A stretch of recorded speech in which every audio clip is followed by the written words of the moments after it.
নদিয়ার কৃষ্ণগঞ্জ ব্লকের তারকনগর হল স্টেশনে ফের উত্তেজনা। গতকাল গভীর রাতে রেললাইন সংলগ্ন গুরুত্বপূর্ণ যাতায়াতের রাস্তা ঘিরে দেওয়ার চেষ্টা করতে এসে গ্রামবাসীদের বাধার মুখে পড়ে রেল কর্তৃপক্ষ। রানাঘাট গেদে শাখা লাইনের তারকনগর হল স্টেশনের সামনে রেল লাইনের উপর দিয়ে যাওয়া এই রাস্তাটি দুই পাড়ের মধ্যে একমাত্র যোগাযোগের মাধ্যম।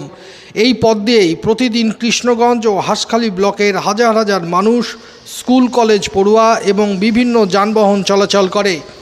রাস্তা বন্ধ হলে চরম ভোগান্তির মুখে পড়তে হবে সাধারণ মানুষকে, এমনটাই দাবি গ্রামবাসীদের। স্থানীয়দের অভিযোগ, এর আগেও একাধিকবার এই রাস্তা বন্ধ করার চেষ্টা করেছে রেল কর্তৃপক্ষ, তবে প্রতিবারই গ্রামবাসীদের চাপে পড়ে পিছু হটতে হয়েছে। দুর্ঘটনা এড়াতে রেলের অপেক্ষা না করে গ্রামবাসীরা নিজেদেরই উদ্যোগে অস্থায়ী রেলগেট তৈরি করে দীর্ঘদিন ধরে গেটের তদারকির কাজ চালিয়ে আসছেন। গতকাল রাতের অন্ধকারে হঠাৎ রেল আধিকারিকরা দলবল নিয়ে এসে গেট ঘিরে দেওয়ার চেষ্টা করলে তা নিয়ে তীব্র ক্ষোভ প্রকাশ করেন গ্রামবাসীরা। পরিস্থিতি উত্তপ্ত হয়ে উঠলে শেষ পর্যন্ত স্থানীয়দের চাপে পড়ে ফিরে যেতে বাধ্য হয় রেল কর্তৃপক্ষ।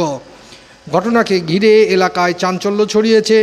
গ্রামবাসীদের দাবি, স্থায়ী বিকল্প ব্যবস্থা না করে রাস্তা বন্ধ করা হলে বৃহত্তর আন্দোলনে নামবেন তারা। নদিয়া থেকে অঞ্জন শুকুলের রিপোর্ট।